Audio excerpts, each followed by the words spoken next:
Hi there everybody, it's Rosie here from inkybutterfly.wordpress.com. Thank you so much for joining me again today, and we're doing something different today. I am making this piece, or a similar piece. This is for a home decor themed challenge that we've got going on at the Inspire.Create.Challenges this week. So I'm a design team member for that group, and this is what I came up with. Now, those of you who follow me will know that 3D crafting isn't really my thing. I'm definitely a card maker, but I am super chuffed with how this turned out. Really pleased. It's not an original idea. This is something I borrowed off various people on Pinterest. I know one of my friends, Heather, did one a while back. I think that was with the snowflake paper that we had over the in the winter catalogue. So yeah, it's not a new idea, but I've put my own spin on it, if you like, and I've gone with these little teeny tiny wreaths rather than something massive. A lot of the ones I saw were quite large, but I've gone for this little dinky thing. So overall this only measures about 7 inches across, I think. Yeah, 6.5 inches. Okay, so it's not huge at all, and it doesn't use a lot of DSP, which kind of surprised me when I was making my samples.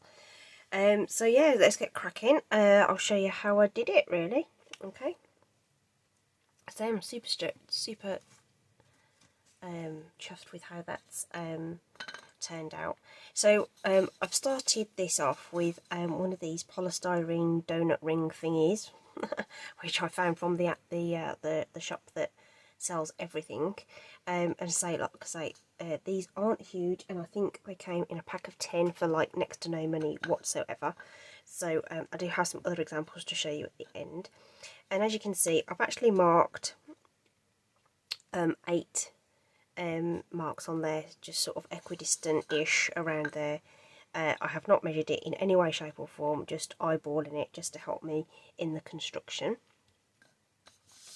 To actually make up the wreath, I'm using strips of designer series paper. This happens to be from the Ice Cream Corner pack, so that's in the January to June catalogue, so that's still with us at the moment.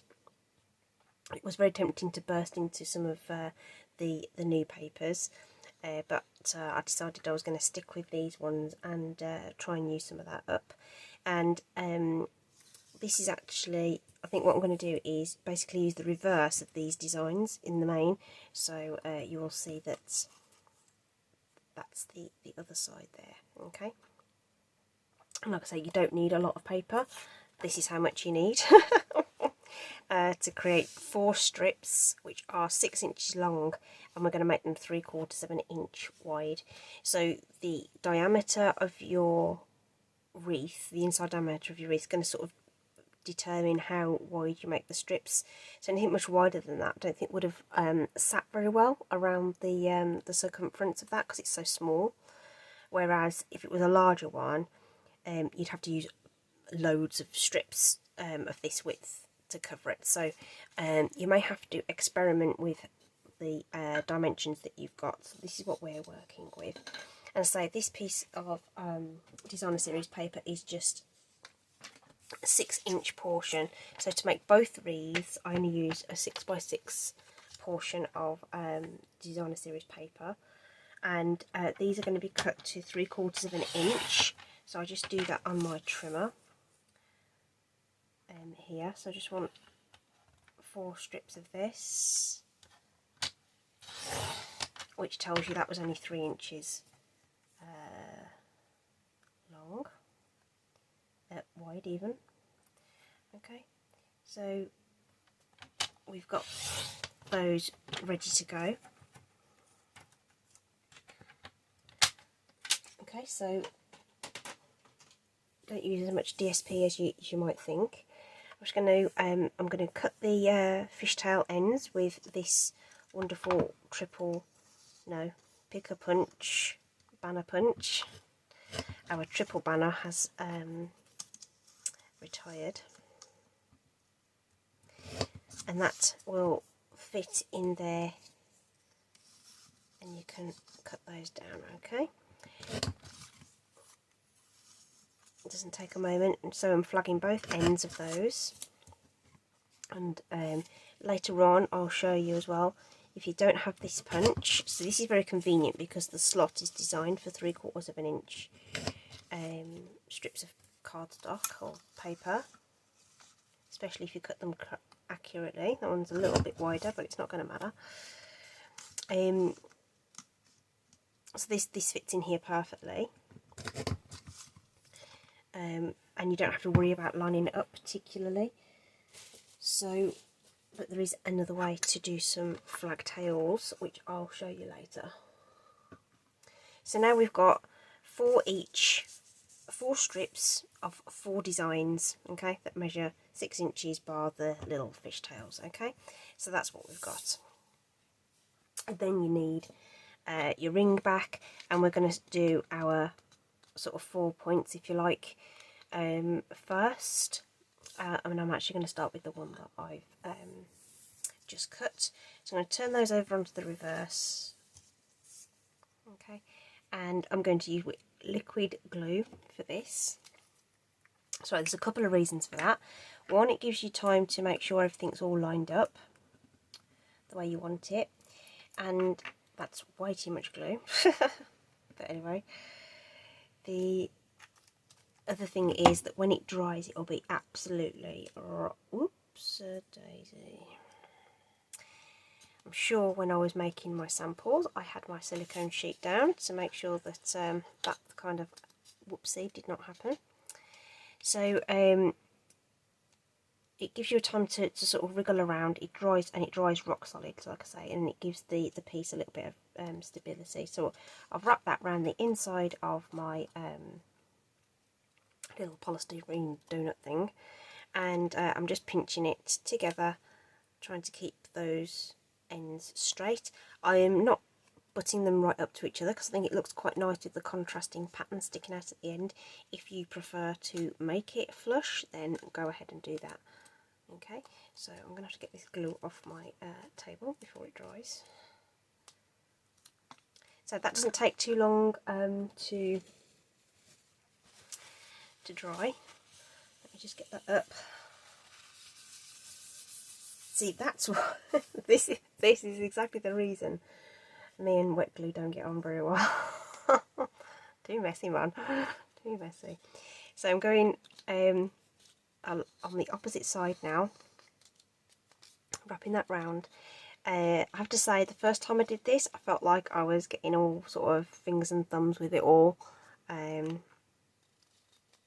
I don't really know why, but I don't know, I just found it a bit awkward to start off with. But this method works better. I'm going to show you some other samples at the end, and I used a different technique, and I think this just saved a whole load of heartache.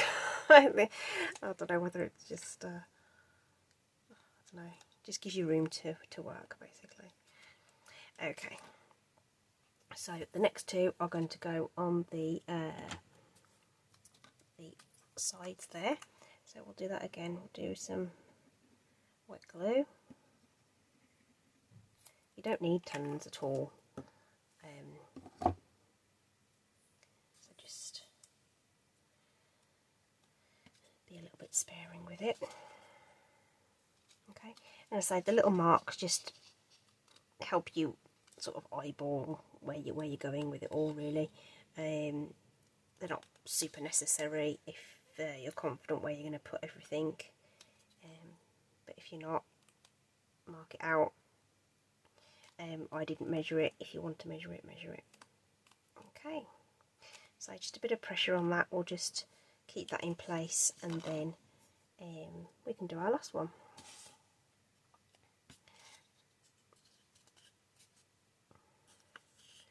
So I'm trying not to get glue all over myself. So again, we'll just pinch that together.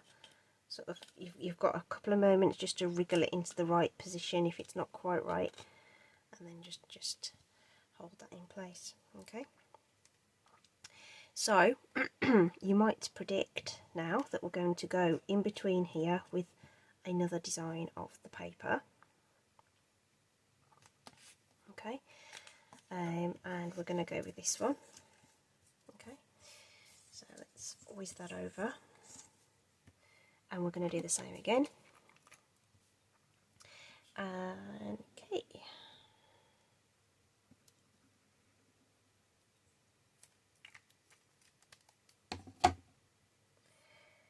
When you're seeing this video as well, the new annual catalogue from Stampin' Up will have gone live. And if you've got one in your hands, I'm sure you've got some ideas of the kinds of papers that might work well with this particular project. I'm just making sure that these sort of line up a little bit. So I want all that polystyrene to be covered, obviously. Don't want that sticking out.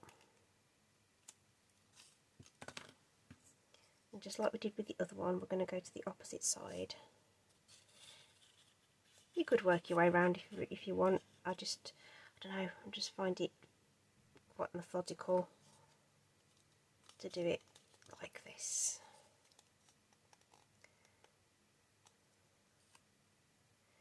Yeah, so at the point of filming this, it's pre-catalogue day, and very excited that it's going to be available to you as customers. I think it's going to be quite a popular catalogue. There's quite a lot of really nice useful things in there. Some interesting new additions to our craft stash. And of course, if you don't have one, have a physical catalogue, and you would like a physical catalogue and you live in the UK, let me know. So again, this third one going on. It's actually quite it's quite a therapeutic make, this is, to be fair. I had quite a lot of fun making my other samples once I got my head around what how big the strips needed to be and all that kind of stuff. Okay, and then ooh, this one doesn't want to come off my desk.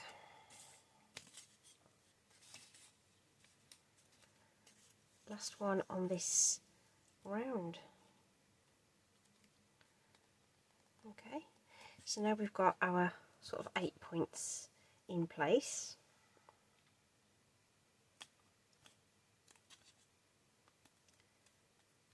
They're going to start setting up nice and firm. Okay, so the next thing to do would be to take another pattern, and we'll go around it again in between. So the first ones are going to go here and here and here and here. Okay, in between those two designs there. Okay, so I think you've got the general idea of where we're going with this. So what I'll do is I will speed up this portion of the video, just so that you can see me do it, but not necessarily in real time. Okay, so we'll get cracking with that and get those set up for you. Okay.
Okay, so we've got all our strips on there now, so it kind of squares off that centre portion and kind of gives you an idea that you've created your pattern really nicely. So then it's a bit of a decision time as to how you want to orientate it.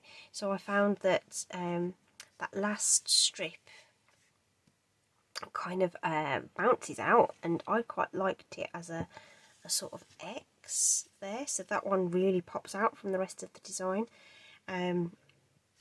So it's interesting to see how it turns out, especially with these sort of very different and splotchy backgrounds. Okay, so now's your time to think about which way you want this orientated. I think that looks good. Okay, so all we need to do now is we need to add some ribbon, and we need to add our little banner across the middle. So the ribbon that I used was this wonderful Blackberry Bliss striped ribbon, and I think I'm going to use that again because I like it. Blackberry Bliss is one of my fave colours, which is one of the reasons for picking this particular designer series paper as well. I really like that colour. And now I'll tell you something funny. I was having a bit of a clear out in my craft room, and I found this box, and it had all this old designer series paper in it. So I was a Stampin' Up customer way before I was a demo. How do I want this to go? I always have to think about how the ribbon's going to go through my project. So it's the loop that way, doesn't it? Always have to think about it. I have to put it in through the front. I've cut 2 strips and doubled it up, by the way. So I'm going to feed that through the front, and then take the tails either side of that particular strip of paper. So this can be a little bit fiddly. Yeah, so like I say, I found all this old designer series paper, and then right at the back there was some packets of cardstock that I hadn't opened, and this was from 2015, and I was like, oh, that's a shame, kind of thing. And then I looked at it, and it was the year that Blackberry Bliss was in colour. And then that was the only way to actually get that cardstock, was to buy the in colour packets, because it sold out individually, and I was a bit gutted about it. And so I bought loads of this cardstock, and the other colour that in there, one of the other colours in there was Mossy Meadow as well. So anyway, so it turns out that they both returned. Anyway, so I found all this retired cardstock, and salvaged it, you see, so I can use it now that I'm a demo. I wasn't really talking very cohesively there because I'm trying to work out how I secured this, and I think I did it with a glue dot underneath that that loop there, because it's going to come undone basically. So I'm just going to grab a glue dot. These are very strong, and I'm going to just put some under that loop to help keep, sorry if my head got in the way then, to help keep that a little bit more secure. I'll just purchase on that a little bit, okay? And then I'm going to tie a knot in the end up here, so this will determine how much this hangs down.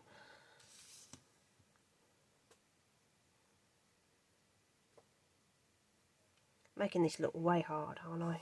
It's because I've got so many loops, I think.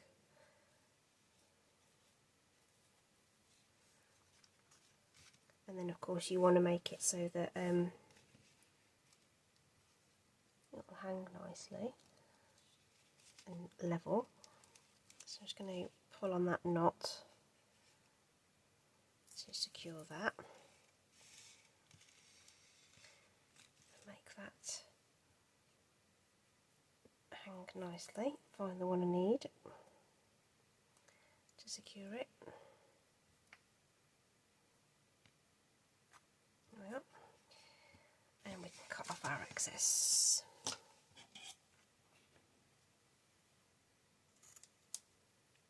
Like so.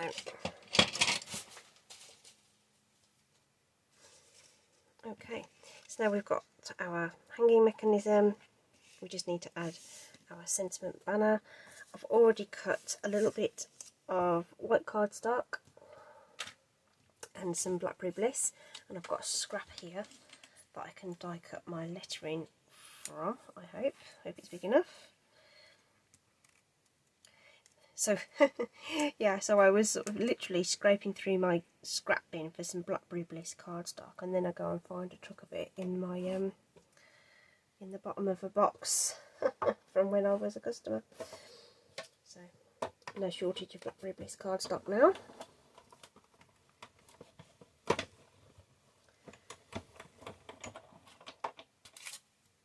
So these are the Playful Alphabet dies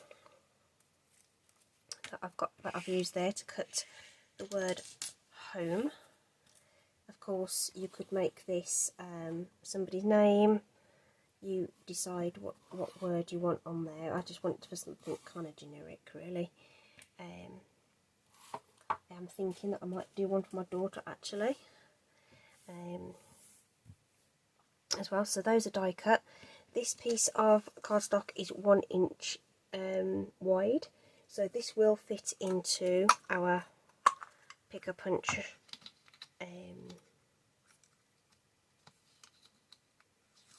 banner punch. So just going to put that in and stomp both ends. Okay, so that's done using this punch. But the Blackberry Bliss portion is 1.25 inches. Now you can force it in if you wanted to, but the other way to cut a fishtail end is to use the tailored tag. Okay, so if you turn it upside down and just get that level either side of that point there and press down on there, that is another way that you can get a fishtail in. So it's up to you. Obviously the other punch has got the advantage of having the other end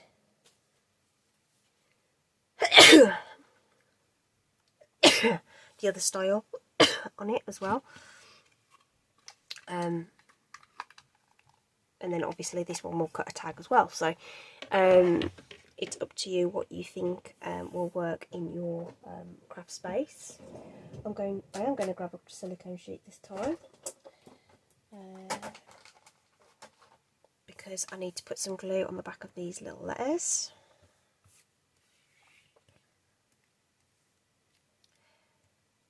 And add them to this strip here.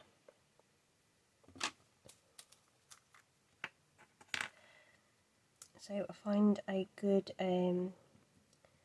way to make sure you've got your spacing right is to work from the ends in.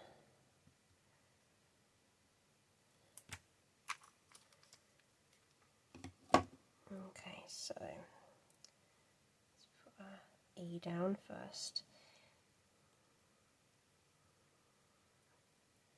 Over here. And if you don't press down too hard, you've got some wriggle room as well. So it's a nice funky alphabet. Those asymmetric letters. And then we can put in our M and our O.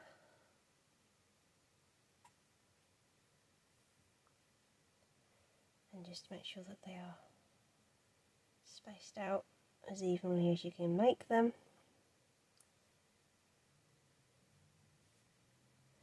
Okay, and there you have it. There's your little banner on there. And then of course we need to add that to our piece of Blackberry Bliss. So I'm going to stick with the wet glue for this. As I say, it's really nice and strong, and it will give the whole project a little bit of rigidity. Okay.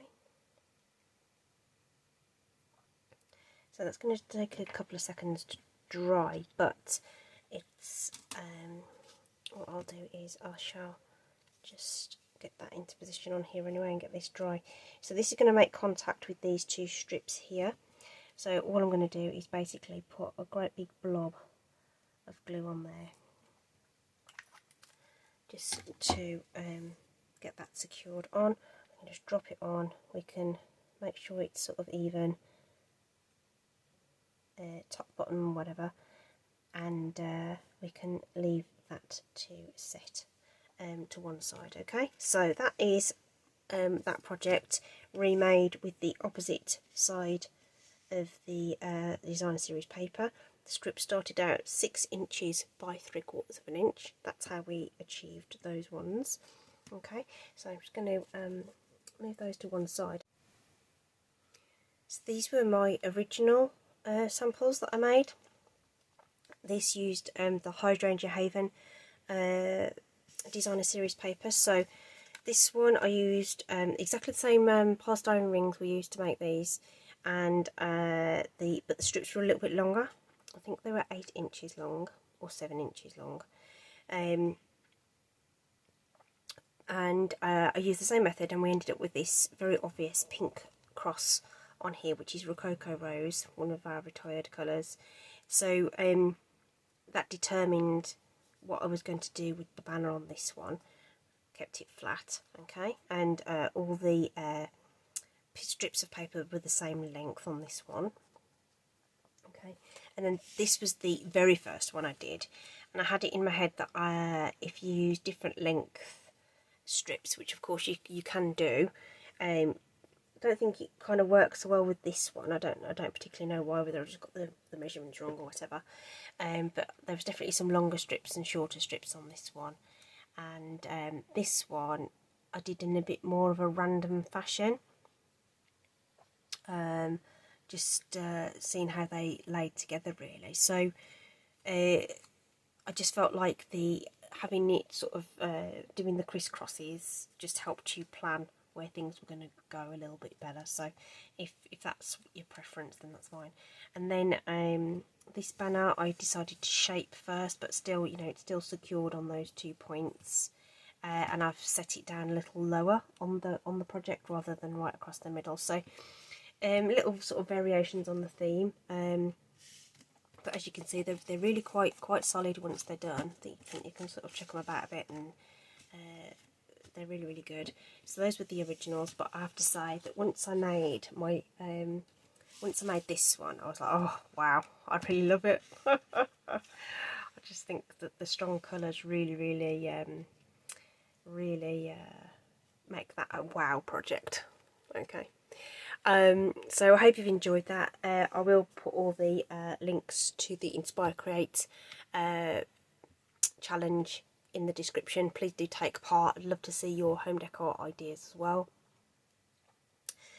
Also, there will be product links in there, so if you wanted to grab any of those papers, they're in the January to June mini catalogue, so you should still be able to get hold of those and replicate this project. If not, there are loads in the new annual catalogue that launched on the 4th of May as well, so lots and lots of ideas there for you to work with.